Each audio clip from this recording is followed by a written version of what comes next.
Alors, chers amis, chers collègues, bonjour. D'abord, mes remerciements, mes vifs remerciements à mon vieil ami professeur Saheb de m'avoir gentiment invité à prendre part à cette 12e édition. Félicitations également à professeur Hezbollah et à son nouveau staff pour un nouveau mandat.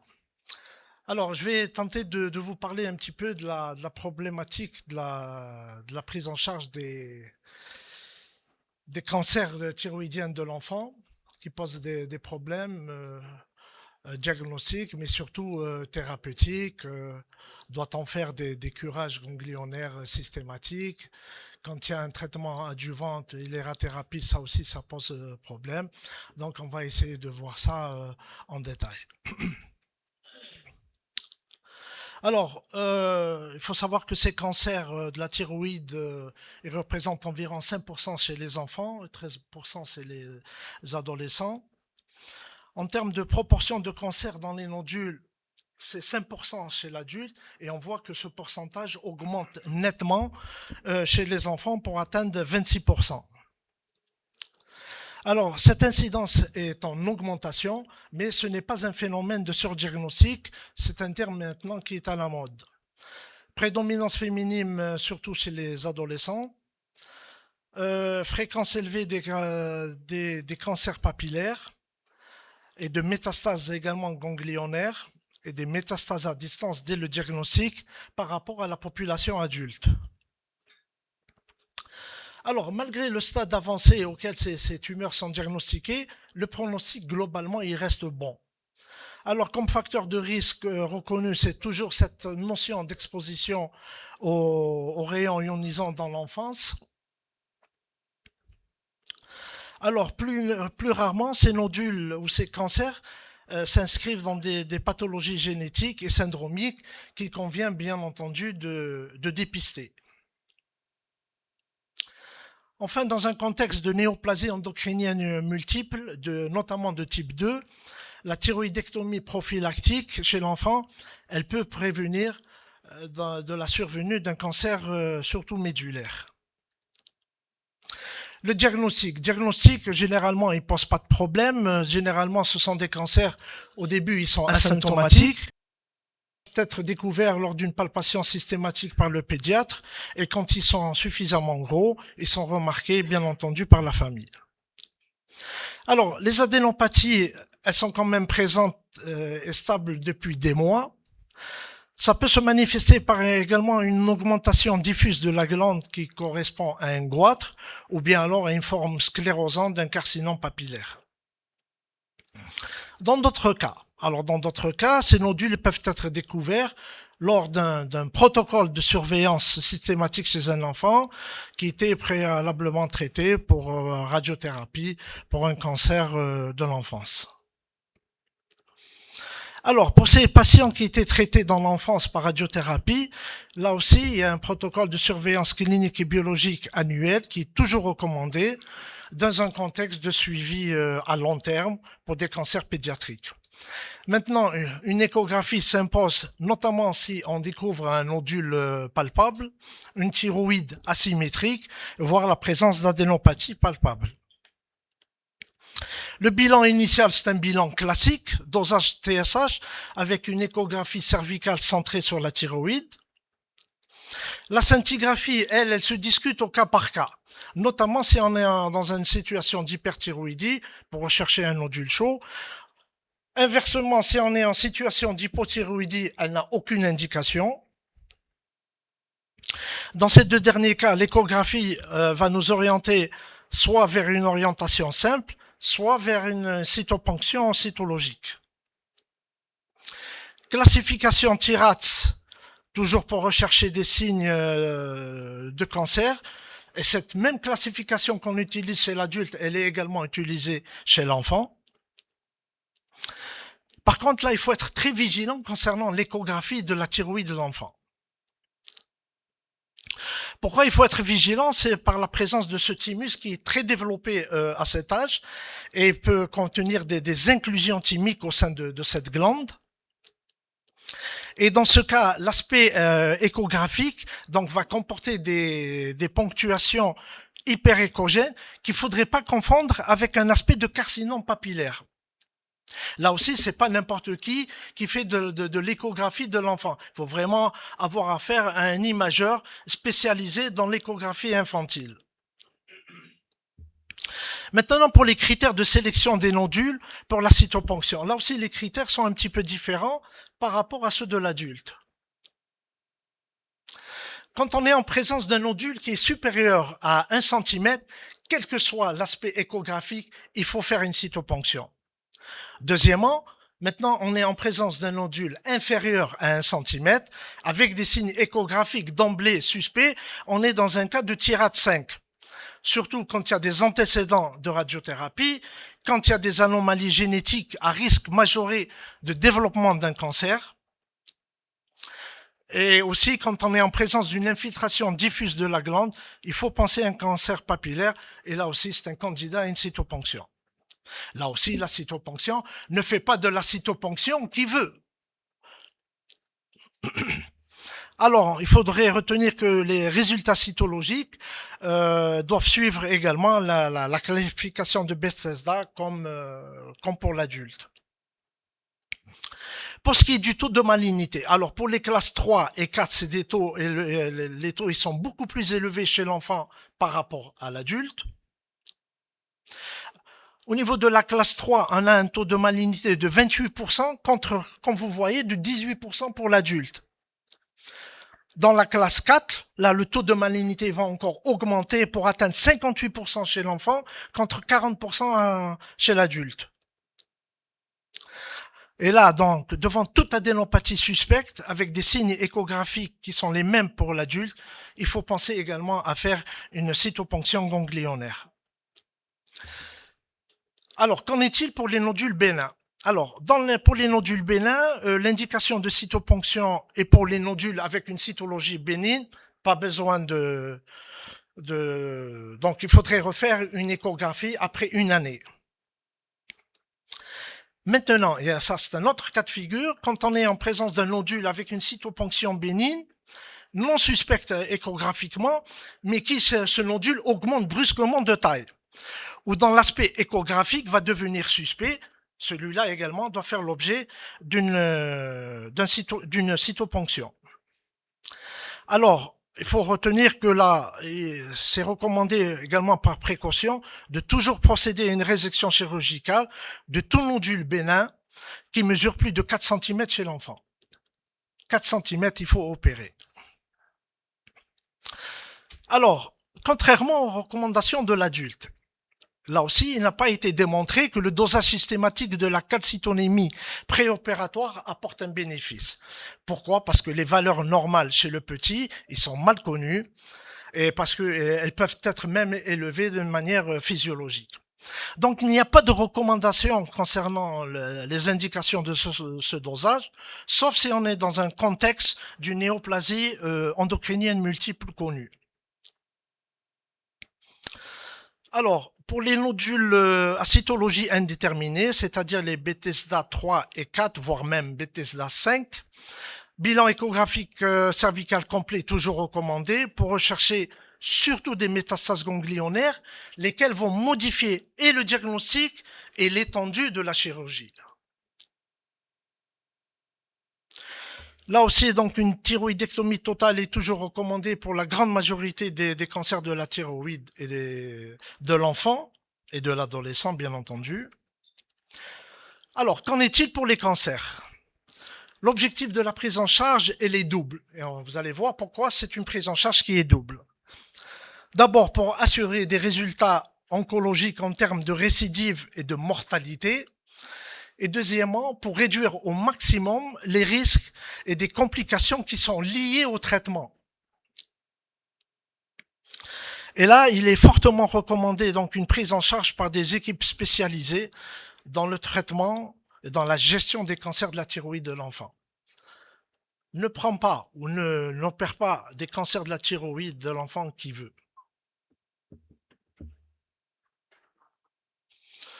Pour les cancers différenciés, Ils représentent environ 90% des carcinomes papillaires, surtout dans leur forme agressive sclérosante, qui sont beaucoup plus fréquents chez les enfants et les adolescents.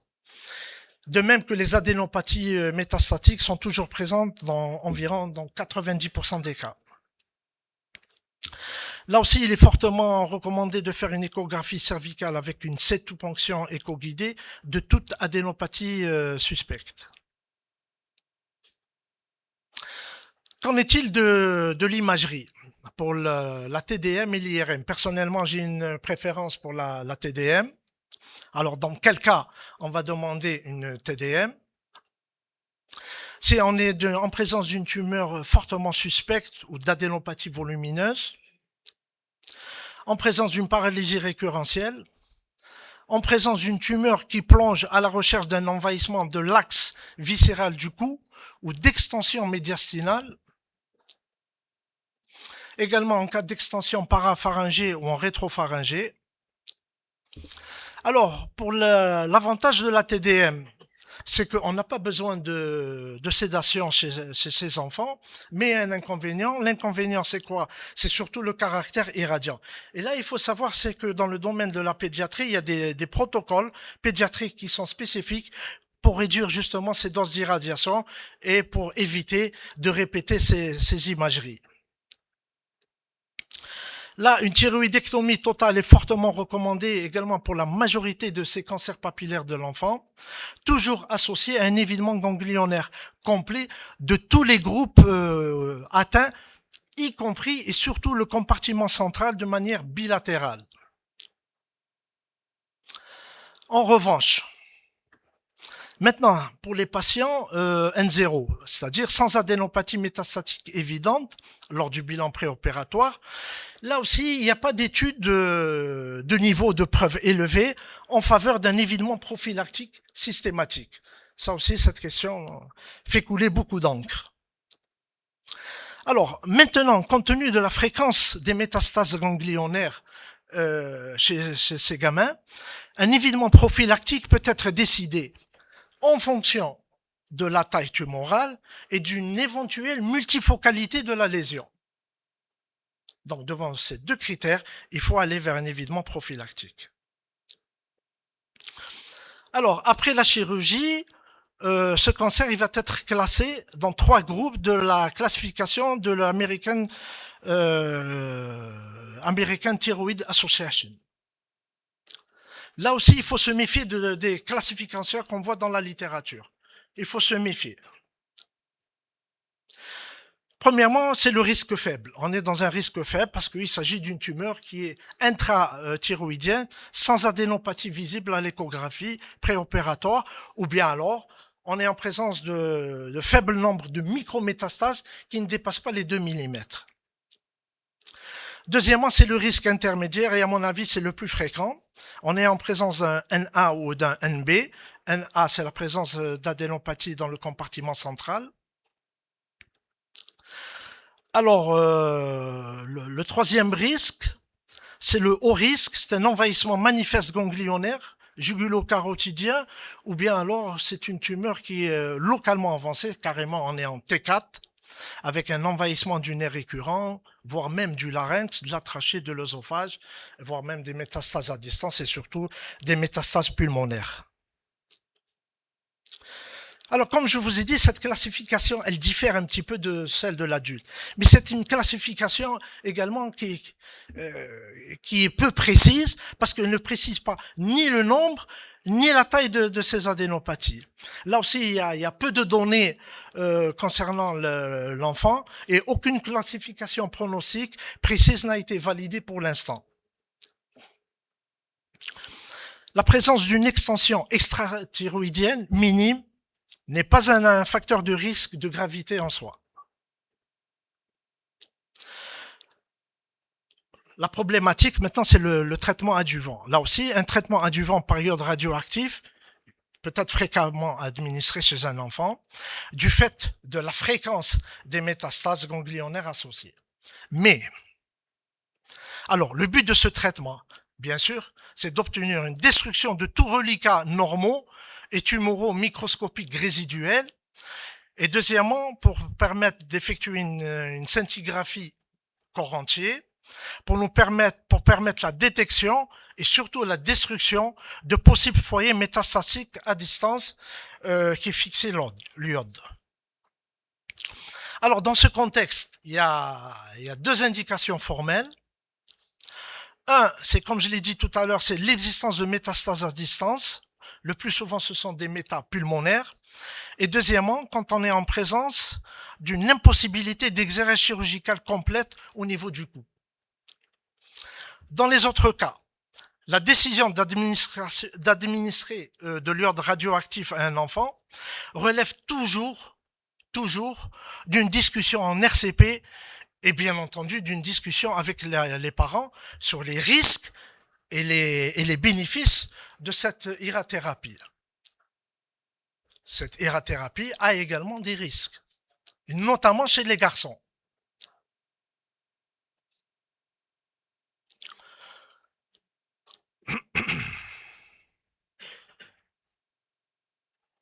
Alors, un traitement adjuvant et le suivi relèvent toujours d'une prise en charge, bien entendu, en milieu spécialisé. Ça veut dire, ne fais pas de la chirurgie, ne prends pas en charge un cancer thyroïdien qui veut. Autre forme histologique, ce sont les cancers folliculaires, ils sont moins fréquents, c'est à peu près 10% des thyroïdes de l'enfant. Là aussi, il y a peu de données spécifiques concernant cet aspect. Il y a moins de métastases ganglionnaires et la cytologie, on est toujours en Bethesda 3 ou 4 et le diagnostic, il est toujours posé à l'histologie définitive. Alors, la décision de pratiquer une thyroïdectomie totale, une thyroïdectomie de totalisation relève toujours, encore une fois, d'une discussion multidisciplinaire et dépend de facteurs cliniques et histologiques. Alors, malgré le stade avancé, comme je l'avais dit au début de ma présentation, malgré le stade avancé, le pronostic de ces cancers, il reste quand même bon, puisqu'on a 90% de survie à 20 ans, ce qui n'est pas négligeable.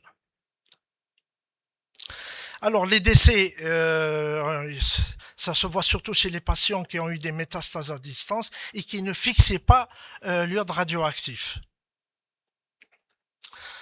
Là aussi, il y a une alternative, c'est que de nos jours, il y a des traitements systémiques ciblés qui peuvent permettre d'allonger la survie sans qu'il y ait une progression tumorale.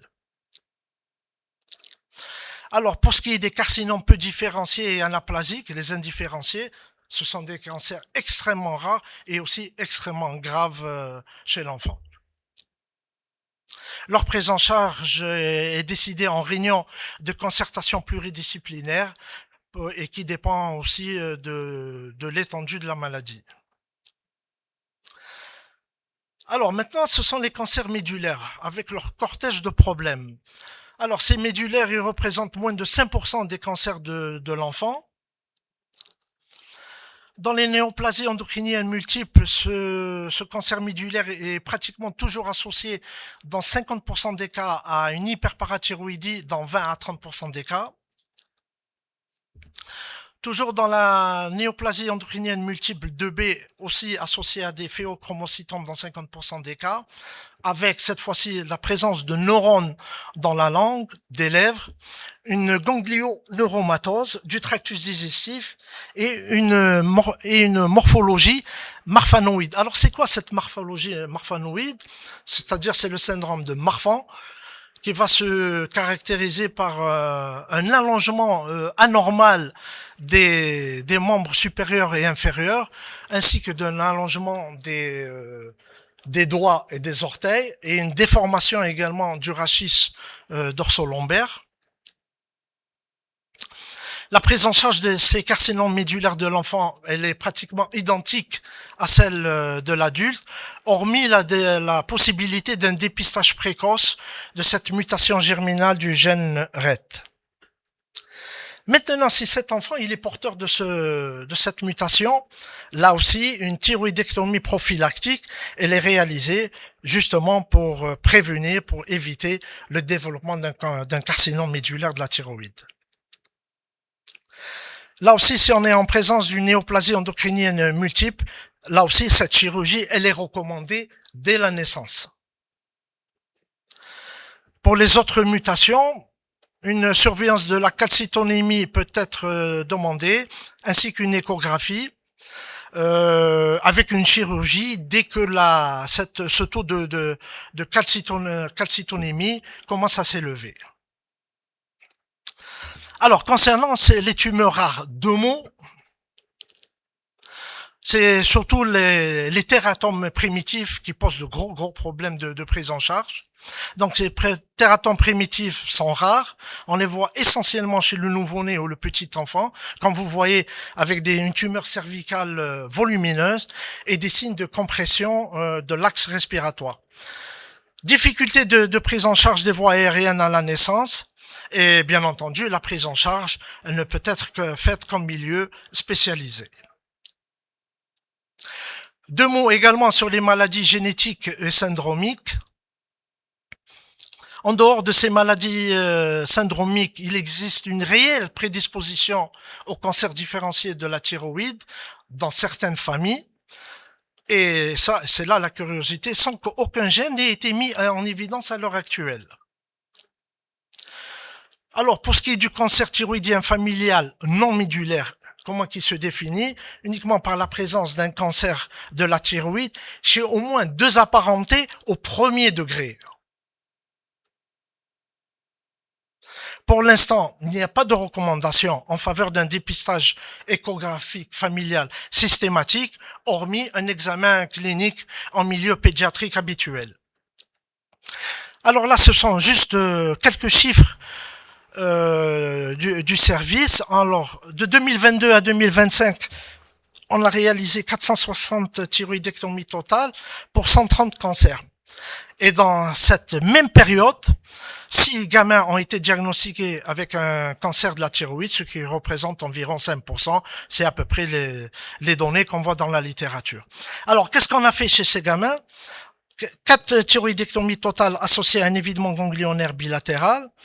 Dans 2 cas, nous avons fait une loboïsmectomie associée à un évidement central droit dans un cas.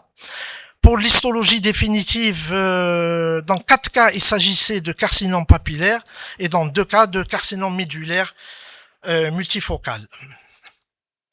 Alors, je termine en disant que ces nodules et cancers, effectivement, sont rares chez l'enfant.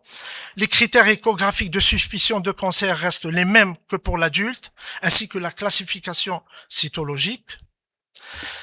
Il est recommandé de faire une cytoponction écho-guidée pour tout nodule supérieur à 1 cm chez l'enfant, et également et pour les nodules échographiquement suspects, même s'ils mesurent moins de 1 cm.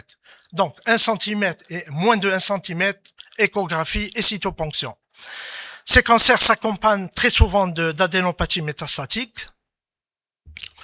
Une chirurgie initiale complète permet de réduire le risque de maladies persistantes et de réintervention. Ces enfants, là aussi j'insiste, doivent être toujours pris en charge par des chirurgiens expérimentés. Le pronostic reste excellent, même en cas de métastase pulmonaire. Ces tumeurs s'inscrivent dans un contexte génétique ou bien alors syndromique dans de rares cas. Le dépistage systématique n'est pas recommandé à l'heure actuelle.